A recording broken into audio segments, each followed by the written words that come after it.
이제 예배가 시작됩니다. 성도님들의 온 몸과 마음을 예배로만 집중해 주시기 바랍니다. 이제 다 함께 묵도하심으로 주일 난 예배를 하나님께 드리겠습니다.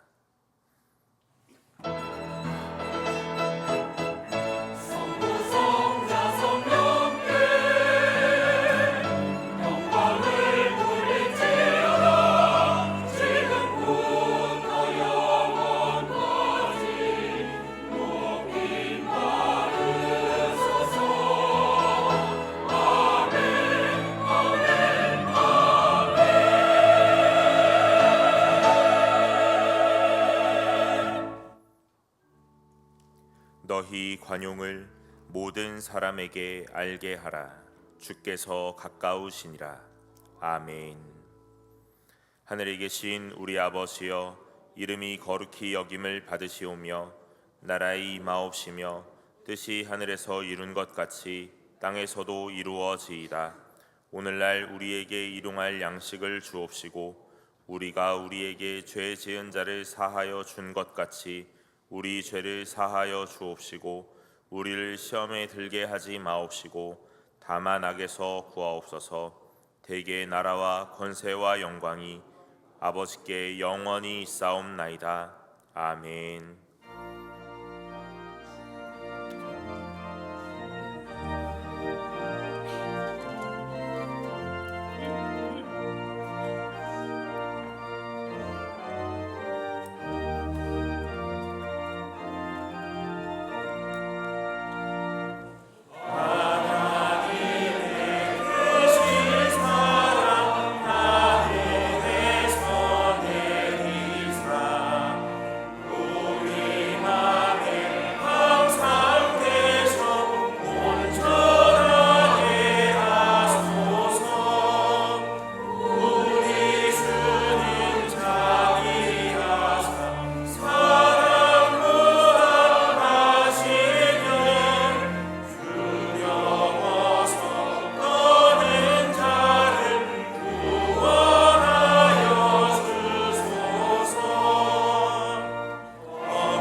교독문 제10문 시편 16편입니다. 제10문을 함께 교독하겠습니다. 하나님이여 나를 지켜주소서. 내가 주께 피하나이다.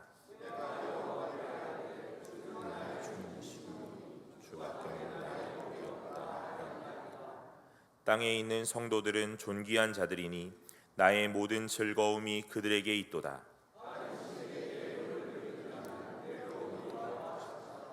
나는 그들이 드리는 피의 전제를 드리지 아니하며 여호와는 나의 산업과 나의 잔의 소득이시니 나의 분깃을 지키시나이다.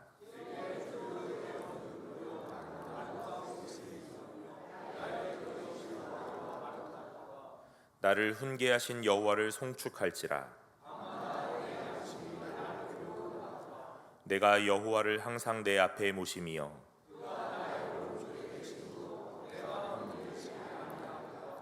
아멘. 전능하사 천지를 만드신 하나님 아버지를 내가 믿사오며 그 외아들 우리 주 예수 그리스도를 믿사오니 이는 성령으로 잉태하사 동정녀 마리아에게 나시고 본디오 빌라도에게 고난을 받으사 십자가에 못 박혀 죽으시고 장사한 지 사흘 만에 죽은 자 가운데서 다시 살아나시며 하늘에 오르사 전능하신 하나님 우편에 앉아 계시다가 저리로서 산자와 죽은 자를 심판하러 오시리라. 성령을 믿사오며 거룩한 공회와 성도가 서로 교통하는 것과 죄를 사하여 주시는 것과 몸이 다시 사는 것과 영원히 사는 것을 믿사옵나이다. 아멘.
사랑과 은혜가 충만하신 하나님 아버지, 연약하고 부족한 우리들을 지난 주간에도 은혜로 함께 하시며 붙드시고 지켜주셔서 이 자리에 함께 모여 예배드리게 하신 하나님을 경배합니다. 예배의 주인 되신 하나님 홀로 영광 받아주시고 모인 우리에게 성령 하나님께서 역사하심을 깨닫는 은혜의 시간 되게 인도하여 주시옵소서.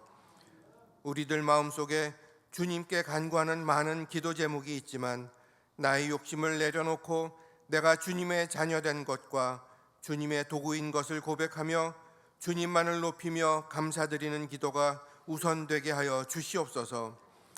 지난 주간 전국 중고등부 연합수련회를 은혜 가운데 잘 마무리되도록 인도하심을 감사드립니다.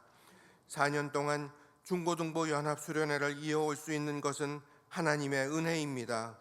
우리 승동교회가 앞으로도 지속적으로 미자립교회 중고등부 학생들을 위한 복음사역을 잘 감당할 수 있도록 힘과 능력 허락하여 주시옵소서. 또 이번 주간에는 청년부 여름 수련회가 계획되어 있습니다. 너희는 여호와를 만날 만한 때에 찾으라. 가까이 계실 때 그를 부르라고 하셨으니 청년의 때 주님을 만나고 삶의 지표를 주님의 자녀로서 헌신하기로 다짐하는 은혜의 시간 되도록 역사하여 주시옵소서. 믿음이 굳세어지고 더욱 부흥하는 청년부가 되도록 인도하여 주시옵소서. 교회를 위하여 수고하는 권사회와 주일학교 교사들, 찬양대원들과 음으로 양으로 헌신하는 자들을 기억하여 주시고 주일학교와 전도회와 사랑방이 더욱 활성화되어 부흥하는 교회 되도록 축복 허락하여 주시옵소서. 특별히 단위에 석관중앙교회 김기선 원로 목사님을 세워주셨사오니 말씀 가운데 주님의 능력이 함께하시고 듣는 우리에게 영의 양식이 되어 기쁨과 즐거움이 충만한 시간 되게 하여 주시옵소서. 목사님의 영육을 강건하게 하시고 석관중앙교회도 하나님의 칭찬받는 복음의 향기 가득한 교회로 복음의 사명 잘 감당하는 교회 되게 하여 주시옵소서. 나라를 위하여 기도드리오니 새로운 정부가 변화하는 국제정세 가운데 이 나라가 가야 할 방향을 올바르게 판단하고 모든 국민이 바라는 정치와 경제가 안정되고 북한의 위협에도 든든한 안보를 믿으며 모두가 자유 대한민국의 국민임을 자랑스럽게 생각하는 그런 나라 되도록 힘을 다하는 정부와 국회 되도록 역사하여 주시옵소서. 공정과 정의가 살아있으며 법 앞에 만민이 평등한 하나님의 축복받는 선진 국가로서 청년들을 비롯한 모든 국민이 미래의 희망을 품고 살아갈 수 있도록 역사하여 주시옵소서. 이 시간에도 해외 각지에서 수고하시는 선교사님들과 그 가족의 안위를 지켜주시며 어려운 여건 가운데 주님의 명령 감당하며 말씀 전하는 사역에도 놀라운 결실을 맺을 수 있도록 능력으로 함께하여 주시옵소서. 주님을 향한 사랑으로 최선을 다하여 준비한 임마누엘 찬양대의 찬양으로 온 성도가 은혜의 시간으로 충만하여지고 주님께 영광 돌리기 원하오니 받아주시옵소서. 이 예배에 함께하지 못하는 우리 성도들이 어느 곳에 있든지 은혜로 함께하시고 건강 지켜주시며 평강의 은혜 허락하여 주시옵소서. 이번 한 주간도 십자가의 그 사랑을 의지하며 승리하는 하루하루 되게 하여 주시옵소서. 이루어 주실 것으로 믿고 감사함으로 예수님 이름으로 기도드립니다. 아멘.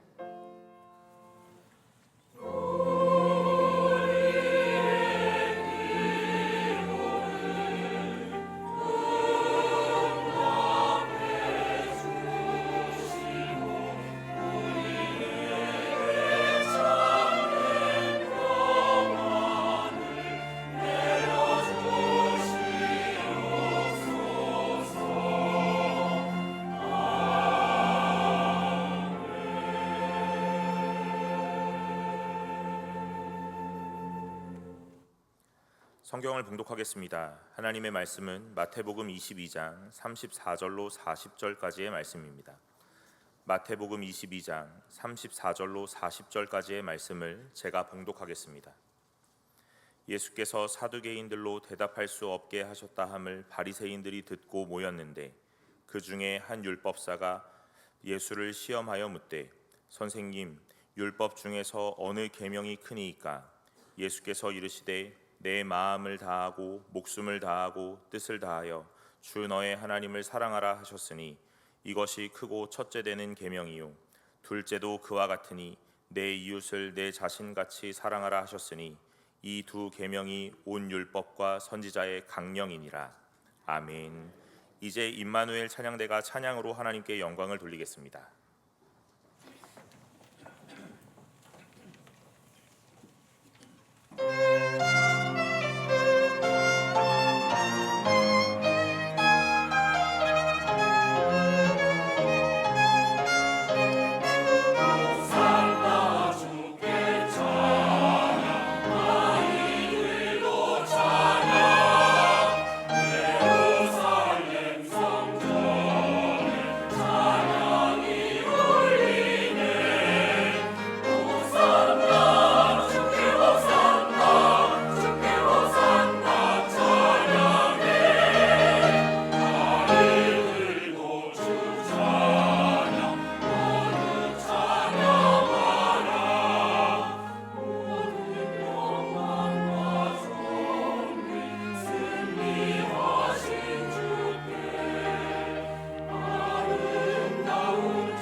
오늘 설교는 석관중앙교회 원로 목사님이시고 경기노회 증경노회장이신 김기선 목사님께서 하나님 사랑, 이웃 사랑, 신앙생활의 균형이라는 제목으로 말씀 선포해 주시겠습니다. 많은 은혜 받으시기 바랍니다. 목사님 나오실 때 오른손을 들어 할렐루야로 환영하겠습니다. 할렐루야. 할렐루야. 대단히 감사합니다. 설교할 기회를 주신 우리 성도님들께 대단히 감사드립니다. 제가 현역에 있을 때 승동교회 와서 설교를 한번 한 적이 있어요. 오전에 2022년 3월 6일 아마 3.1절 기념 예배라고 해서 노회장으로 와서 설교를 했습니다.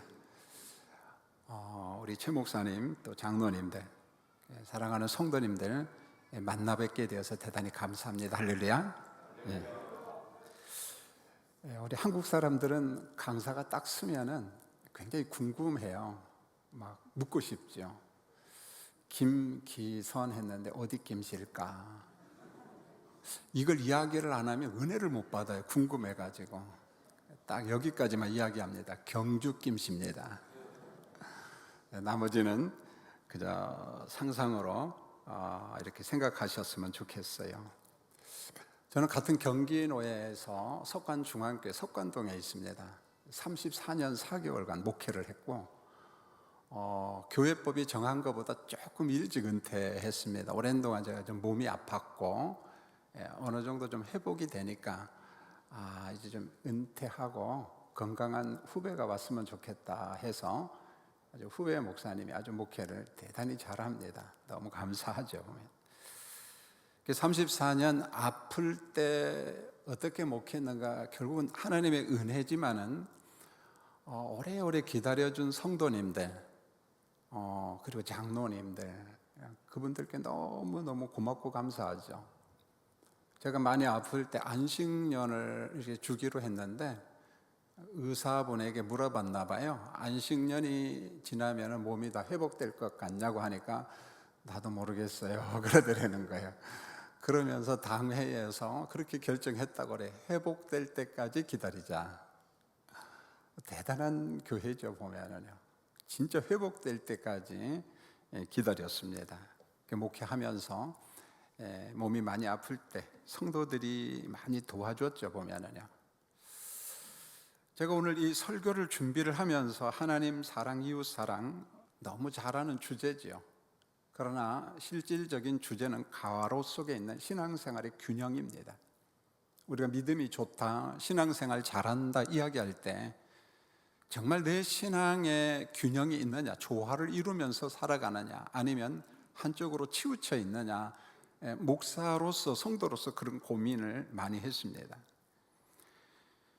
제가 목사고 또 부름받은 성도로서 이런 생각을 자주 해요. 지금도 물론 합니다. 자, 내가 구원받은 사람으로서 교회와 가정과 그다음에 이웃 사람들과 함께 살면서 정말 신앙생활의 균형을 이루면서 살았느냐, 이게 저의 고민이고 갈등이고 지금도 갈등입니다. 보면은 자, 무슨 말이냐면은 예수님이 우리를 부르시고 빛과 소금이라고 이야기했는데 과연 내가 성도답게 살았고 목사답게 살았는가? 이런 여러 가지 균형과 조화를 이루면서 더불어 살았는가?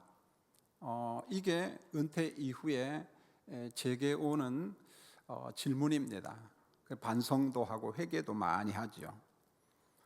오래전에 제가 몸이 많이 아플 때 성령께서 제게 회개시킨 것이 하나 있었습니다. 뭐 여러 가지 있지만은 이게 늘 기억이 납니다. 목회 초기에 30대 때, 중후반 때 제가 사역한 석간중앙교회는 크지 않았습니다. 처음에 한 250명, 청장년이 한 300명 정도, 그 정도였던 것 같아요. 자, 그러다 보니까 함께 사역하는 목회자들이 많지 않았습니다. 서로 나누어서 설교도 해야 되는데 그러지를 못했습니다. 그래서 한 주간 내가 무난히 목회를 하려고 하면은 제게 주어진 월요일 날은 아침부터 저녁 늦게까지 한 16시간 책상에 앉아가지고 설교 준비를 했어요. 종일 설교 준비를 합니다. 주일 오전 설교, 오후 설교, 수요 설교, 금요 설교, 새벽 설교, 뭐 신방 설교 같은 것은 뭐 즉흥적으로 해야겠죠. 뭐 그때. 그리고 담임 목사인데 파트에 가서 또 설교를 해야 되고, 왜냐하면 교육자가 많지 않기 때문에. 그 월요일 되면은 어린 자녀들이 아빠 같이 놀아줘 그런 거 아니겠어요? 막 놀고 싶어 하고, 저도 그렇게 하고 싶은데 그럴 수가 없습니다. 그래서 서재실 문을 딱 걸어 잠그고 그저 설교 준비하고, 그리고 다 마치고 신발을 신으면 신발이 잘 안 신겼어요. 보면 막 발이 부어가지고. 저는 그게 좀 열심이고 나름대로 잘한다고 생각했는데 시간이 흘러가면서 그게 아니었던 것 같아요. 보면은요, 저는 입원과 수술을 계속해서 했습니다. 보면은. 그리고 요양도 좀 하고, 그리고 제가 가장 약할 때였습니다. 가장 투병 생활할 때 약할 때였는데 그때 성령께서 제게 주신 음성이 있었어요. 그게 지금도 생생합니다. 성령의 역사는 아주 선명한 것 같아요. 보면은요. 자, 이런 질문이었습니다. 야, 김 목사야, 언제 하나님이 너의 가족과 놀아줄 시간도 없이 설교 준비를 하고 목회 열심히 하라고 했느냐? 열심히는 참 좋지만 마치 그게 전부인 것처럼 네가 했는데 너는 그게 옳다라고 생각했는데 내가 볼 때는 아니다. 성령이 그런 음성을 자꾸 들려주세요. 그러면서 제게 주신 건 그건 너의 열심이야. 그건 너의 열심이야. 네가 교회 성장시키는 건 좋지만 전적으로 그건 너의 열심이야. 하나님의 열심은 아니란다. 이런 생각이에요. 하나님의 열심은 아니었다. 이때 제가 반성하고 후회하고 눈물로 통해 자복한 것 중에 하나가 목회와 자녀들 사이의 균형을 유지하지 못한 걸 후회했어요. 반성했습니다. 정말 눈물로 애통해하면서 회개 기도를 했습니다. 그리고 저는 늦게 알았습니다. 목회도 설교 준비도 하나님의 거룩한 뜻이지만은 하나님이 세워진 내 가정의 자녀들과 함께 놀아주는 것도 하나님이 기뻐하시는 거룩한 뜻이라는 사실을 알았습니다. 그런데 저는 균형을 잃고 한쪽에 치우쳐서 목회했어요. 마치 그게 하나님의 열심인 것처럼 착각을 한 겁니다. 제가 많은 인생은 아니지만은 돌이켜보면서 그래, 사람으로서 목사로서 내가 잘한 게 뭘까? 이 생각이 있어야 하나. 저는 목회와 친구들과의 균형을 유지하려고 노력했습니다. 시골 고향을 떠나서 서울에서 목회자로 살았습니다. 여러분, 목회자가 가장 바쁠 때가 언제냐면 금요일 저녁부터입니다. 그리고 토요일 주일입니다. 그런데 예수 믿지 않는 친구들은 언제 주로 모입니까? 토요일 날 모여요. 주일날 모입니다. 결혼식도 바로 그때 합니다. 보면은요. 자, 연락이 올 때마다 참 고민이 많이 되어서 내가 목사인데 못 가는데 그럼 나는 어떻게 하지? 난 목사니까 못 가. 뭐 이렇게 말해도 되겠죠. 보면 친구들이 이해를 하겠죠. 그러나 저는 그 생각을 역으로 생각했습니다. 내가 친구들의 모임은 토요일 날 주일이니까 못 가지만은 그러나 애경사만큼은, 경조사만큼은 내가 반드시 챙기자. 그리고 결심했고 아직 결단을 했습니다. 그때 저는 이런 생각을 했어요. 목회자로서요, 작은 섬김, 그게 경조비입니다. 돈 주는 거예요. 제가 젊었을 때는 5만 원, 10만 원, 그리고 친한 친구에게는 20만 원씩 조의금이나 축의금을 보냈습니다. 저는 이런 생각을 하셨어요. 내가 경조비를 보내는 것은 돈 얼마가 아니라 내가 선교할 수 있는 절호의 찬스다. 저는 그렇게 믿었어요. 난 선교다. 난 그 해는 그런 기회로 생각했습니다. 지금도 돌이켜보면 제가 가장 잘한 것 중에 하나가 교회 섬김과 친구 섬김의 균형을 유지했다는 겁니다. 보면은 그 친구들은 불신자도 많아요. 재미있는 일이 있습니다. 친구가 암으로 투병하거나 어려움이 있을 때 전화합니다. 친구 있느냐 물어보면은 목사님 기도 좀 해주세요. 아멘 할게. 불신자입니다. 시골에 가거나 고향에 가서 친구들 식사 대접을 종종 합니다. 밥 먹자 그러면 안 먹고 기다려요. 목사님이 기도해 줘야지 먹지요 그래요. 아멘 할래 그러면 아멘 다 해요. 보면은요. 물론 그들이 어느 때 그리스도를 영접할지는 잘 모르겠어요. 보면은. 그러나 친구 목사를 통해서 교회가 어떤 것이고 목회자가 누구고 우리 친구가 목사인데 과연 우리가 어떤 관점에서 바라봐야 될 것이냐. 자기밖에 모르는 예수쟁이가 아니라 친구를 배려하려고 하는 우리 친구를 보면서 교회에 대해서 긍정적으로 생각하더라고요.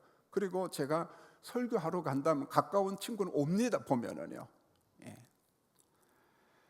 돌이켜 보면은 예수 믿는 목사로서, 예수 믿는 성도로서 교인들도 섬겼지만은 교회 밖에 있는 사람들도 나름대로 섬기려고 노력했고 경조비를 보냈고 그들을 생각하며 기도하고 있습니다. 자, 여러분이 누굽니까? 제가 누굽니까? 우리는 믿음으로 의롭다 여김받은 사람들이잖아요. 보면은. 그러면 믿음으로 의롭다 인침받은 성도들이 기억해야 될 것 중에 하나가 뭐냐? 신앙생활의 균형을 내가 유지하고 있느냐는 거예요. 한쪽으로 치우친 거 아닌가? 내가 복음을 녹여내야 되는데 복음 생활을 하는데, 신앙생활을 하는데 균형과 조화를 이루면서 살아왔는가라는 고민이에요. 이건 우리 한국교회가, 여러분과 제가 고민해야 됩니다. 베드로전서 2장 9절에 보세요. 너희를 어두운 덫에 불러내어 그의 기이한 빛에 들어가게 하신 이에 아름다운 덕을 선포하게 하려 함이라. 성경은 이렇게 말합니다. 너희를 어두운 데서 불러내어. 어둠에서. 그리스도 밖에 있는 사람이에요. 지옥의 사람입니다. 그런데 기이한 빛으로 우리를 들어가게 했다는 거예요. 불러냈다는 말입니다. 그 다음에 주시는 말씀을 보세요. 아름다운 덕을 선포하게 하려 함이라. 덕을 선포하기 위해서 우리를 어둠에서 불러냈다는 겁니다. 보면은 하나님께서 우리를 부르심의 목적이 뭡니까? 보면은 하나님의 아름다운 덕을 선포 좀 하라는 거예요. 예수 십자가 복음, 부활의 복음, 그리스도 안에 있는 영생의 복음을 여러분의 친구에게 자랑 좀 하고 증거도 좀 하고 선포도 좀 하라, 그런 말입니다. 보십시오. 하나님은 우리를 부르신 다음에 예수를 보여주는 거울로 우리를 만들었다는 겁니다. 물론 예배당 안에서 성도들에게도 거울이 되어야 되겠지만은 내 초등학교 친구, 중학교, 고등학교, 대학교, 직장 동료들에게 하나님의 아름다운 덕을 선포하라는 거예요. 보여주라는 겁니다. 나를 보니까 그리스도가 보였느냐는 거죠. 예수가 보였느냐. 오늘 성경은 그 이야기를 하고 싶었던 겁니다.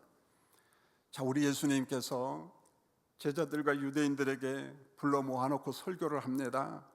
오늘 읽은 말씀입니다. 마태복음 22장 34절로 44절에 한 율법사가 35절 36절에 보니까 예수님께 질문을 던져요. 선생님, 율법 중에서 가장 큰 계명이 무엇입니까? 어떤 겁니까? 여러분, 여기에 등장한 율법사는 바리새인이면서 서기관이고 모세 오경을 연구하는 사람이요, 장로들의 유전 전통을 연구하는 박사입니다. 이 분야의 전문 박사입니다. 자, 박사님께서 예수님에게 질문을 하는데 성경은 이렇게 말합니다. 시험하기 위해 질문했다 그래서 시험. 그런데 이 시험이라는 걸 여러분 한번 영어 성경을 한번 찾아보십시오. 킹 제임스 버전을 갖고 있는 사람은 템프팅으로 나와요. 유혹했다 이렇게 나와요. 그런데 NIV나 그 밖에 영어 성경은 그렇게 번역이 안 돼 있어요. 말 그대로 테스트입니다. 보면 말 그대로 시험이에요. 근데 알고 싶은 시험이었습니다. 여러분, 율법사의 질문은 이 시대 정황 속에서 보니까 나쁜 의도의 질문은 아니었던 것 같아요. 정말 계명 중에 가장 큰 것, 그게 알고 싶었어요. 그래서 선생님, 계명 중에 어떤 게 제일 큰지 좀 알려주세요 이렇게 물어본 겁니다. 어느 계명이 큰가요? 자, 이것을 부정적인 질문이 아니라는 것을 알 수가 있는데요, 이 당시 유대인 랍비들의 주제가 여러 가지 있지만 가장 토론의 주제, 논쟁의 주제가 뭐였느냐면 이런 거였습니다. 계명 중에 어떤 게 제일 큽니까? 이게 그 당시 논쟁거리였어요. 주제였다는 겁니다. 자, 유대인 랍비 중에 가장 유명한 사람이 두 사람이 있어요. 우리도 목회자들을 통해서 들었을 겁니다. 한 사람이 힐렐입니다. 힐렐. 자, 힐렐은 가장 큰 계명이 어딘가, 구약 어디서 갖고 왔는가 저도 못 찾겠어요 보면은. 그러나 마태복음 7장 12절입니다. 이런 내용이에요. 내가 남에게 대접을 받고자 하는 대로 너도 남을 대접하라. 무슨 내용일까요? 대접의 문제잖아요. 보면 네가 대접받고 싶으냐? 그럼 먼저 대접하라. 상호 존중해요. 그러나 상호 존중일지라도 내가 먼저라는 거예요. 대접받고 싶으냐? 대접해봐. 힐렐은 이게 가장 큰 계명이라고 이야기했어요. 힐렐보다 조금 후대 사람인 유명한 랍비가 하나 있는데 아키바입니다. 아키바는 가장 귀한 계명이 뭐냐, 큰 게 뭐냐, 레위기 19장 18절을 이야기하면서 내 이웃을 내 자신과 같이 사랑하라 이렇게 말해요. 이웃의 문제, 사랑의 문제를 이야기합니다. 자, 다시 한번 듣습니다. 한 율법사가 질문을 했습니다. 예수님, 어느 계명이 큰가요? 어느 율법이 가장 큰가요? 그런데 문장 속에서 보면 예수님도 기분 나쁘게 답변하잖아요. 아주 기분 좋게 즐겁게 대답을 했습니다. 37절로 38절을 잘 보세요. 내 마음을 다하고 목숨을 다하고 뜻을 다하여 주 너희 하나님을 사랑하라. 이것이 크고 첫째 되는 계명이요. 자, 구체적으로 헬라어 설명 안 하겠어요. 뭐 의미도 없고 보면은 37절로 38절을 정리하면 이런 뜻입니다. 우리의 전심을 다해서 하나님을 사랑하라. 우리의 생명을 다 바쳐서 하나님을 사랑하라. 그게 첫째 되는 계명이요, 그게 첫째 되는 율법이다. 그러면은 전심을 다한다, 생명을 다한다, 목숨을 다한다. 누가 할까요? 자기가 알아요. 남은 잘 모릅니다. 내가 잘 압니다. 내가 하나님을 정말 전심을 다해서 사랑하고 생명을 다해서 사랑하는가 남한테 물어볼 필요 없습니다. 내가, 여러분이 가장 잘 압니다. 여러분, 이어서 주신 말씀이 참 귀합니다. 39절, 둘째도 그와 같으니 내 이웃을 내 자신과 같이 사랑하라. 자, 여기 둘째라고 하는 단어가 나오는데 이건 좀 알아야 될 것 같아요. 첫째, 둘째 하니까 1등, 2등 개념이 아닙니다. 우리 여기 익숙하잖아요. 1등, 2등, 3등 이런 개념이 참 익숙한데 예수님이 말씀한 첫째, 둘째는 그런 개념이 아니라 먼저와 그 다음 순서 개념이에요. 1등, 2등 개념이 아닙니다. 동일한 순서인데 차서를 이야기한 거예요. 이거하고 동시에 이것을 하면 좋겠다. 여러분, 하나님을 사랑하는 똑같은 방식으로 내 옆에 있는 이웃을 사랑하라, 이 말씀을 하신 예수님의 주된 관심은 뭐냐면은 신앙생활의 균형을 말씀하고 싶었던 거예요. 너희가 하나님 사랑, 이웃 사랑 균형과 조화를 이루면서 믿음 생활 제대로 하고 있느냐? 믿음 생활 제대로 하고 있느냐? 이게 율법이다, 이게 계명이다, 그 이야기를 하고 싶었어요. 자, 이런 논리입니다. 좋은 신앙, 좋은 믿음이라고 하는 건 뭔 줄 아세요? 보면은 하나님을 사랑하고 이웃을 사랑하는 그 기초 위에, 토대 위에 우리 삶을 구축하라는 거예요. 내 인생을 설계하고 그렇게 살아가라는 거예요. 언제나 하나님과 이웃과 동일하게 사랑하라, 그런 이야기입니다. 성경에서 요구한 신앙생활, 좋은 신앙생활은 어느 한쪽으로 치우친 극단이 아니라는 거예요. 근본주의 하나님 별로 안 좋아해요. 복음주의라고 하면서도 극단으로 가는 것은 바람직하지 않아요. 우리가 개혁주의를 외치면서도 균형과 조화를 이루는, 이게 복음이라는 거예요. 이게 하나님의 말씀입니다. 자, 제가 서론에서 이야기한 것을 끄집어 오겠습니다. 설교는, 목회는 하나님이 기뻐하시고 자녀들과 놀아주는 것은 덜 중요하다? No, 하나님은 원하지 않습니다. 틀리다는 겁니다. 예수 믿는 친구, 교인들을 잘 섬기는 것은 아주 중요하고, 불신자 친구들의 경조사는 안 가도 된다, 네가 목사니까 다 핑계대고 그냥 빠져나가도 된다. No, 하나님은 아니라고 이야기합니다. 자, 교인도 불신자도 하나님은 말씀합니다. 예수님은 동일하게 사랑하라. 이게 복음이라는 거예요. 동일하게 사랑하라, 그렇게 말씀하고 있습니다. 자, 지금부터 제가 예화를 몇 개 들으려고 합니다. 참 괜찮은 태도라고 하는 책을 제가 읽어봤습니다. 이 책에 보니까 의사 이야기가 나와요. 다둥이 출산의 권위자인 전종관 의사라는 분이 나오는데 전 누군지 모릅니다. 서울대 산부인과 교수 하시다가 이제 정년퇴직을 하고 이대 목동병원 교수님으로 근무하시는 것 같아요. 임신한 엄마에게, 산모에게 가장 중요한 것은 안정이에요. 안정. 우리 어머니들이 너무 잘 아시잖아요. 그 책에 보니까 자유유산을 경험한 임신부는요, 임신 12주 안에 유산할 확률이, 전 놀랐어요. 80% 정도 된다는 거예요. 야, 이게 아이 갖는다는 게 참 어렵구나, 그냥 생기는 게 아니구나 라는 그런 생각이 들었어요. 그러나 임신한 사람이 안정을 취해야 된다, 이건 우리가 잘 알잖아요. 그런데 안정을 취한다고 움직이지 않고 가만히 있으면 근육이 우선 빠지고, 산모 근육이 빠지고, 그 다음에 혈전증이 생기고 피덩이가 된다는 게, 혈액이요, 응고가 자꾸 된다는 겁니다. 그리고 건강이 악화된다는 겁니다. 이것은 의사들이 너무 잘 아는 거예요. 우리는 잘 모르잖아요. 자, 이때 우리 산모들이 정말 많이 듣는 것이 있는데 이런 거예요. 저도 들어봤던 것 같아요. 아기를 위해서 안정을 취하라, 아기를 위해서 태교를 하라, 좋은 생각을 하라, 아기를 위해서 좋은 음식을 먹어라. 그런데 내용을 보면 전부 다 아기를 위해, 아기를 위해, 다 아기를 위해. 전종관 의사의 말입니다. 내가 산부인과 의사지만 기분 나쁘다는 거예요. 아기가 참 중요하지만, 태아가 중요하지만 왜 산모를 위해, 왜 산모를 위해, 이 말은 없지 우리 문화 속에. 여러분, 임신의 수고는 정말 대단하잖아요. 어머니들 보면은요, 어떻게 남자들이 그걸 다 이해를 합니까? 알려고 노력할 뿐이죠, 보면. 그런데 왜 이렇게 수고하시는 산모는 뒷전에 두지? 그리고 난 다음에 교수님께서 외치는 건 이거였습니다. 산모와 태아의 균형을 유지해야 된다. 그래서 태아를 위해, 산모를 위해 태아를 사랑하고 산모를 사랑하고 똑같이. 여러분, 제가 단순히 신앙의 균형, 조화만을 이야기하는 거예요. 우리 삶의 균형, 우리 삶의 조화, 이게 좀 부족하다는 거죠, 보면은. 은퇴 후에 제가 노력한 것이 있습니다. 저는 오랫동안 몸이 참 아팠어요. 한 28년간 아팠습니다.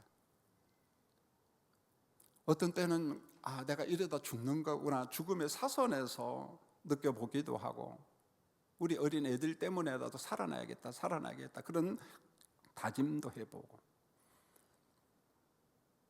전 저지난주까지 멀쩡했거든요. 그런데 이번 주에 몸이 참 아파가지고, 이건 내가 승동교회 가서 설교할 수 있겠나. 오늘 아침에도 우리 부부가 통성으로 기도하면서, 하나님, 승동교회 제가 금년 4월 달에 부탁받은 설교인데 가야 됩니다. 그러니까 저는 그 질병의 고독과 질병의 외로움을 누구보다도 잘 압니다. 그냥 보통 1년, 2년 아픈 게 아니고 그냥 보통 감기 몸살 그런 정도가 아니고 목회를 못하고 목회 현장을 떠난 그런 다양한 경험이 있기 때문에 겁이 덜컥 나기도 했습니다. 자, 이런저런 몸도 아프고 이제 나이도 좀 들다 보니까 자연스럽게 혈당이 조금 높아지더라고요. 혈당. 그런데 처음에는 저는 공복 혈당이 뭔지도 모르고 식후 혈당도 모르고 당화 혈색소는 도대체 모르고 아무것도 몰랐습니다. 보면은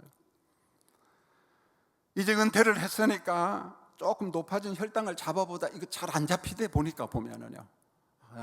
뭐 스트레스 받고 막 수치 오르고 내리고 하면은 아이고 열받아요. 보면 그것도.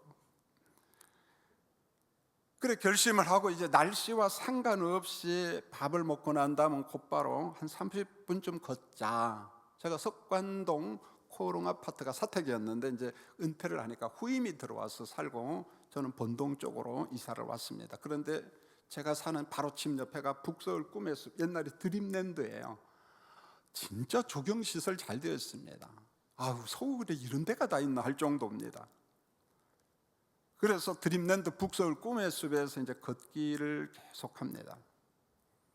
처음에는 아름다운 자연이 잘 안 보여서 그런데 이제는 숲속이 보이고 새소리가 들려오고 참 예쁘다 아름답다 그런 생각이 들어요. 그런데 어느 날 단풍나무 숲 군락지가 참 많아. 여기가 단풍나무 군락지가 굉장히 많습니다. 그런데 단풍나무 군락지를 보면서 아주 특이한 것을 보기 시작했어요.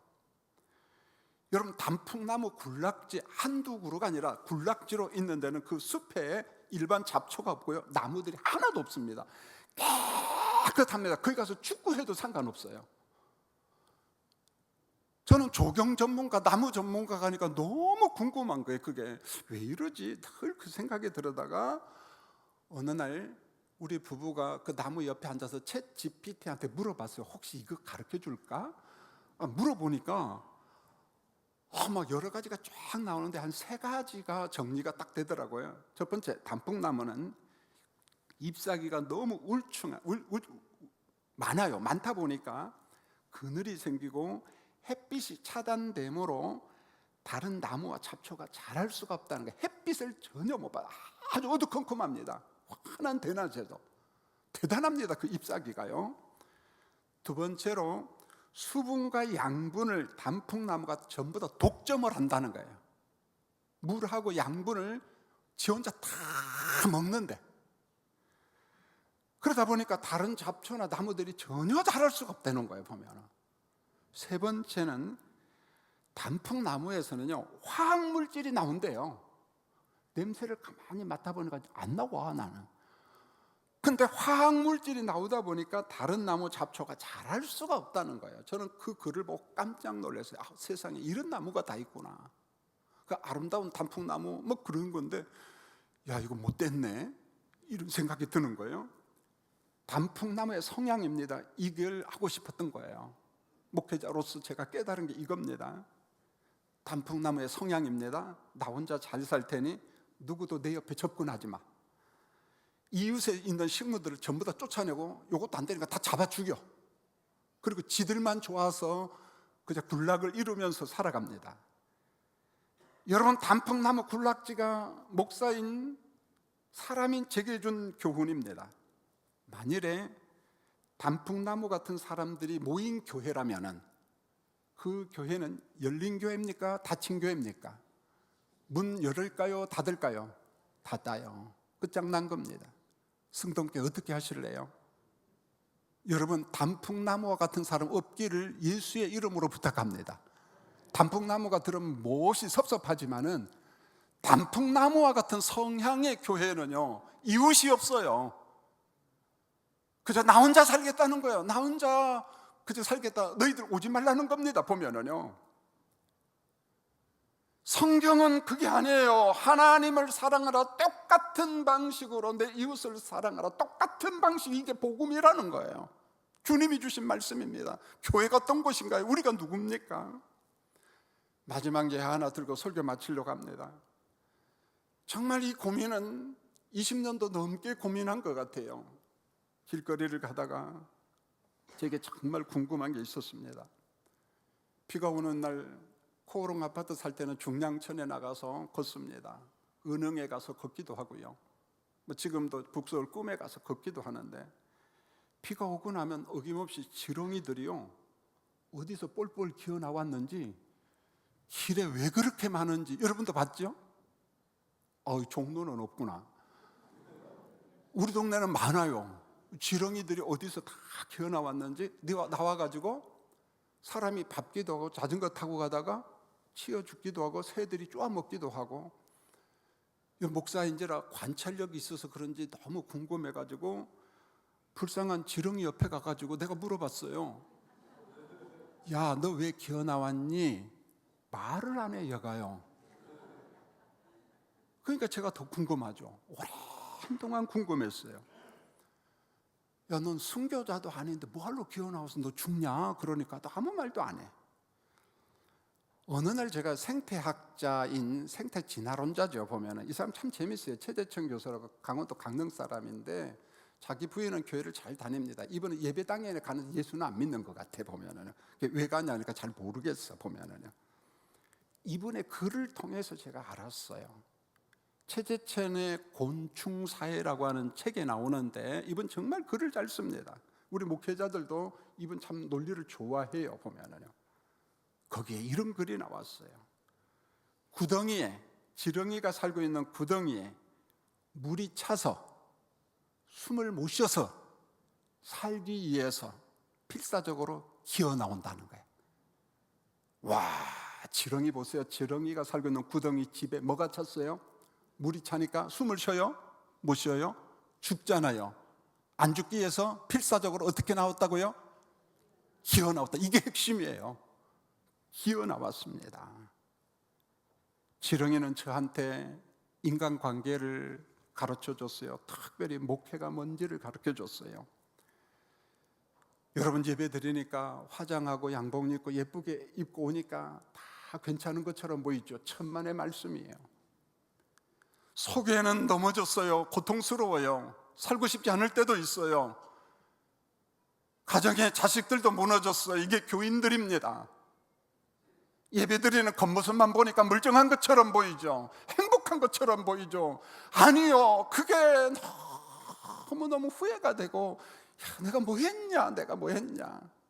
교인들의 아픔을 헤아리지 못하고 교회 성장주의에 빠지고 숫자에 매이고 내가 교인들을 헤아리지 못했구나. 겉만 보고 평안한 줄 알았습니다. 여러분이 살고 있는 집과 일터와 삶 속에는요, 어느 순간 물이 가득 찼습니다. 숨쉬기도 너무 어려워요. 야, 이러다 내가 죽는 것 아닌가? 여러분, 지렁이가 했던 것처럼 기어 나오셔야 돼요. 기어 나오셔야 돼요. 하나님, 나 좀 살려주세요. 하나님, 나 좀 살려주세요. 조흥교회는 어떤 교회인 줄 아세요? 넘어진 교인들이 와서 통곡하며 우는 교회입니다. 통곡하는 교인들 손 한번 잡아주고, 집사님, 기도 제목이 뭔가요? 저도 같이 기도하고 싶어요. 애통해하면서 통곡하는 사람한테 어떤 교회는 보니까 그래요. 하나님은 기먹지 않았으니까 제발 좀 조용히 좀 하세요. 종이 쪽지 딱 놓고 갑니다. 여러분, 그러면 안 된다는 거죠. 보면은 갈 곳 없잖아요. 세상 친구 다 떠나버리고 전화번호도 다 바꿔버리고 어디로 갑니까? 죽음과 같은 환경인데, 실패자인데, 넘어졌는데, 내가 병들었는데, 예배당에 와서 통곡하는 교인들 외면하지 마시고 잡아주시기 바랍니다. 여러분, 고린도전서 1장에 보면은 하나님은 위로의 하나님 그렇게 나옵니다. 이때 위로라는 말은 헬라어로 파라칼론이에요. 파라는 파라초치 들어봤잖아요. 파라 무브먼트, 옆에, 내 옆에. 칼론은 슬픔을 덜어준다는 말이에요. 아, 하나님이 이런 분이구나. 내가 넘어졌을 때, 내가 가장 고통당할 때 하나님은 저 멀리 계시는 것이 아니라 바로 내 옆에 오셔서, 바로 내 옆에서, 김 목사야, 승동교회 성도야, 너 이것 때문에 슬프지, 너 이것 때문에 고통하지, 너 이것 때문에 통곡하지, 내가 너의 슬픔을 덜어주마. 자비의 하나님, 위로의 하나님께서 말씀하고 있습니다. 사랑하는 성도님들, 내 이웃이 슬퍼할 때, 통곡할 때 손 한번 잡아주시고 기도해 주시면서 구해서 성령의 위로를 경험하는 우리 교인들이 되시기를 원합니다. 결론입니다. 신앙생활은 균형입니다. 조합니다. 하나님을 사랑하라. 똑같은 방식으로 내 가정을 사랑하고 우리 교인들을 사랑하고 내 친구를 사랑하고 심지어는 그가 불신자일지라도 그의 슬픔을 공감하면서 상호 존중하면서 서로 사랑하는 승동교회 교인들이 되시기를 예수님의 이름으로 축원합니다. 기도하겠습니다. 하나님, 예수님이 죽기까지 우리를 사랑했어요. 그분 예수님께서 말씀합니다. 김 목사야, 승동교회 성도들아, 한국교회 성도들아, 정말 하나님을 사랑하라. 그 사랑 그대로를 가지고 친구를 사랑하라, 형제를 사랑하라, 교인을 사랑하라, 불신자를 사랑하라. 이게 균형이요, 이게 조합니다. 하나님 앞에 붙잡혀 살아가는 승동교회 교인들, 슬픈 자, 넘어진 자, 고통당하는 자, 통곡하는 자를 하나님 위로해 주시옵소서. 예수님의 이름으로 기도합니다. 아멘.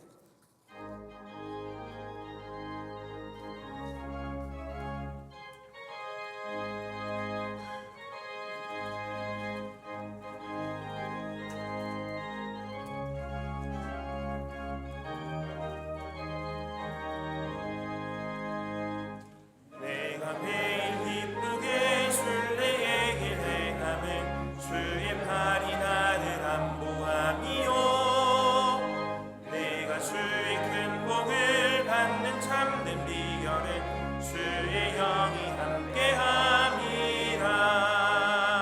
성령이 계시네, 할렐루야 함께하시네. 좁은 길을 걸으며 밤낮 기뻐하는 것 주의 영이 함께함이라.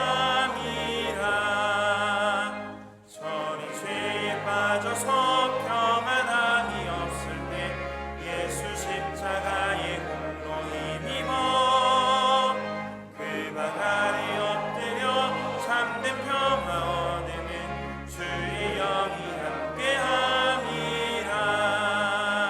성령이 계시네, 할렐루야 함께하시네. 좁은 길을 걸으며 밤낮 기뻐하는 것 주의 영이 함께함이라. 나와 동행하시고 모든 염려하시니 나는 숲의 새와 같이 기쁘다. 내가 기쁜 마음으로 주의 뜻을 행하면 주의 영이 함께함이라. 성령이 계시네, 할렐루야 함께하시네. 좁은 길을 걸으며 밤낮 기뻐하는 것 주의 영이 함께함이라.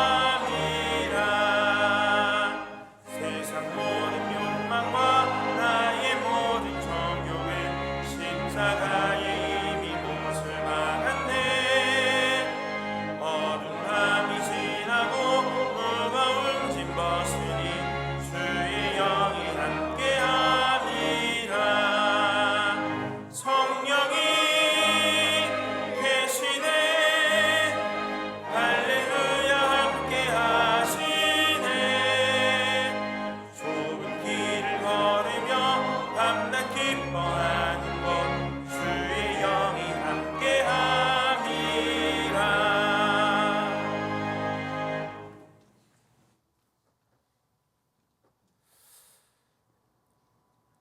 하나님 우리 아버지, 예배 중에 귀한 예물을 하나님 앞에 드렸습니다. 헌금의 가장 중요한 것은 정직한 신앙 고백인 줄 압니다. 레위기 1장에 보면 번제물의 종류가 나와요. 소의 은혜를 받은 사람은 소만큼 드렸고 양과 염소 은혜를 받은 사람은 양과 염소만큼. 너무 가난하여 비둘기 은혜밖에 받지 못했어요. 그 사람도 정직하게 비둘기를 드렸습니다. 하나님의 말씀이 우리에게 주는 것은 헌금보다 더 중요한 우선은 정직함입니다.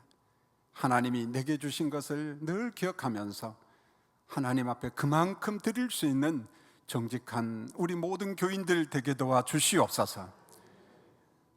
가난 때문에 고통당하는 자가 있나요? 가난의 고리를 끊어주시고 재정으로 인하여 주의 나라 확장에 어려움이 없도록 승동교회 위에, 교인들 위에 재정의 풍성함도 허락하여 주시옵소서. 오늘 귀한 예물 드린 모든 성도님들 가정과 일터 위에 하나님께서 복을 주시옵소서. 예수님의 이름으로 기도합니다. 아멘.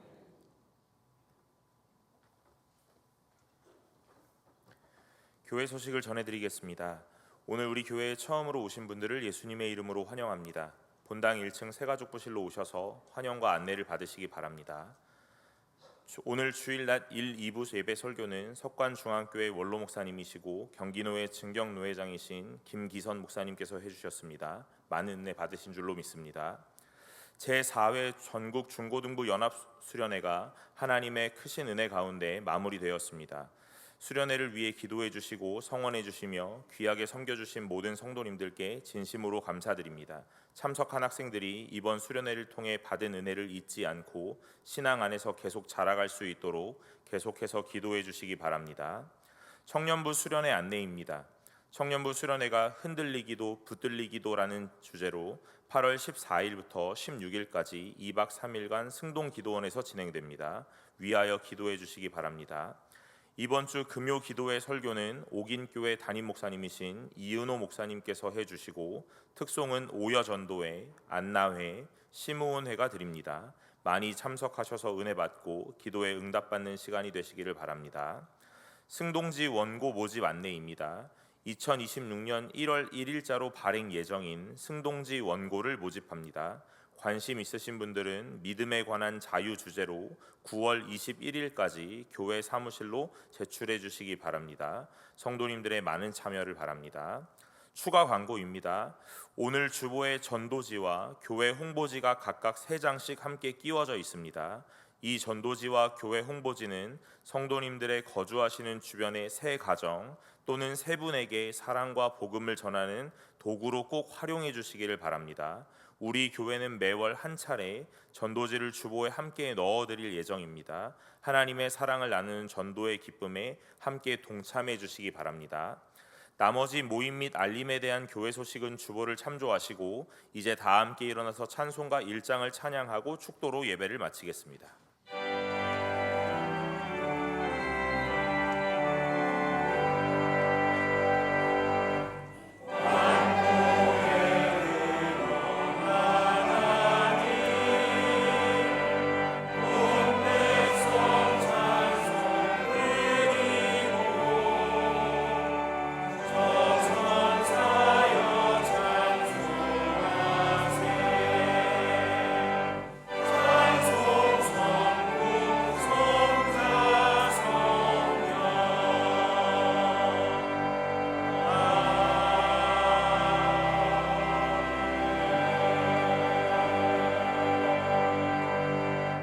지금은 우리 주 예수 그리스도의 은혜와 아버지 하나님의 무한하신 사랑과 성령님의 위로 교통 충만케 하심이 오늘도 주님 앞에 나와 예배드린 성도님들과 가정과 일터 위에 이제로부터 영원히 함께 하시길 간절히 축원하옵나이다. 아멘.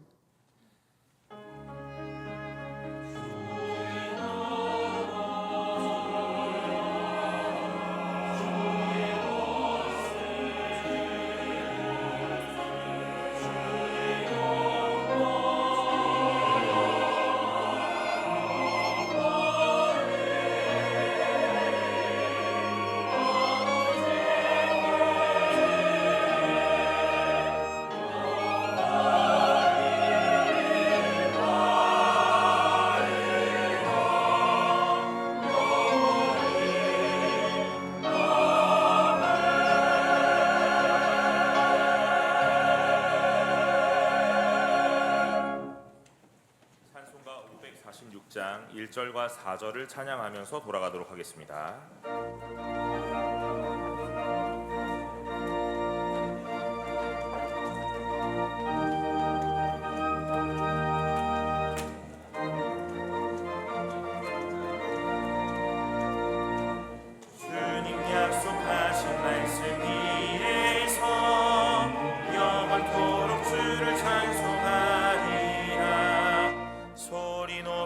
주께 영광 돌리며 약속 믿고 굳게 서리라. 굳게 서리 영원하신 말씀 위에 굳게 서리. 굳게 서리 그 말씀 위에 굳게 서리라. 주님 약속하신 말씀 위에서 성령 인도하는 대로 행하며 주님 품에 항상 안식 얻으며 약속 믿고 굳게 서리라. 굳게 서리 영원하신 말씀 위에 굳게 서리. 굳게 서리